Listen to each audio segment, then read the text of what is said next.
Իսկ ինչու մենք սկսեցինք անցկացնել այսպիսի զրույցներ այս ժամանակակից իրադարձությունների մասին։ Ոչ միայն այն պատճառով, որ պատերազմ սկսվեց, այլ այն պատճառով, թե որ երկրներն են ներգրավված պատերազմում, երկու մեծ մատներ, երկու գերտերությունները։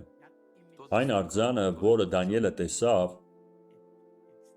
սկսվեց ոսկեգլխից և հասավ մինչև ոտքերի մատները երկաթից ու կավից։ Մենք գիտակցում ենք, որ մենք չենք ապրում ոսկեգլխի ժամանակ, մենք գիտակցում ենք, որ չենք ապրում արծաթե ձեռքերի ու կրծքի ժամանակ, մենք գիտակցում ենք, որ չենք ապրում պղնձե անձրևի ժամանակ, մենք գիտակցում ենք, որ չենք ապրում երկաթե ոտքերի ժամանակ, մենք գիտակցում ենք, որ ապրում ենք ոտքերի մատների ժամանակ երկաթից և կավից, և դուք տեսնում եք, որ այդ երկու մեծ մատները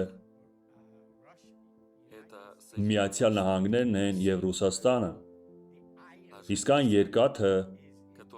որ գտնվում է այդ 10 մատների մեջ, Հռոմն է, այդ հռոմեական ոգին, այդ հռոմեական իշխանությունը այսօր կա յուրաքանչյուր երկրի մեջ։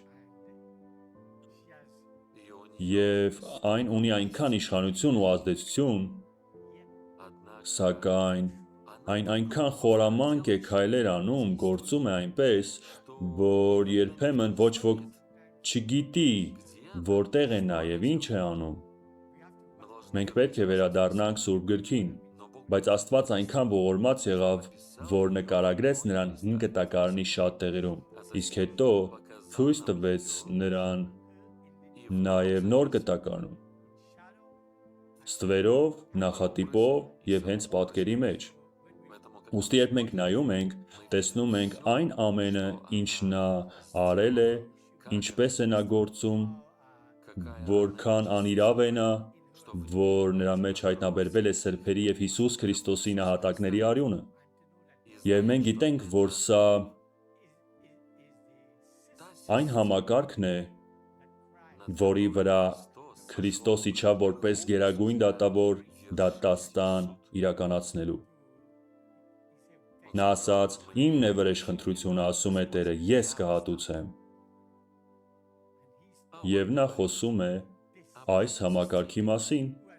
որը հարբեցրեց երկրի թագավորներին, որը հարբեցրեց այս աշխարհում ապրողներին, սպանեց ավելի քան 68 միլիոն քրիստոնյաների, կործանեց նրանց։ Գիտեք, նա այսօր խաբեց ազգերին։ Նա ասում է, որ նա հմուտ է կախարդանքների մեջ,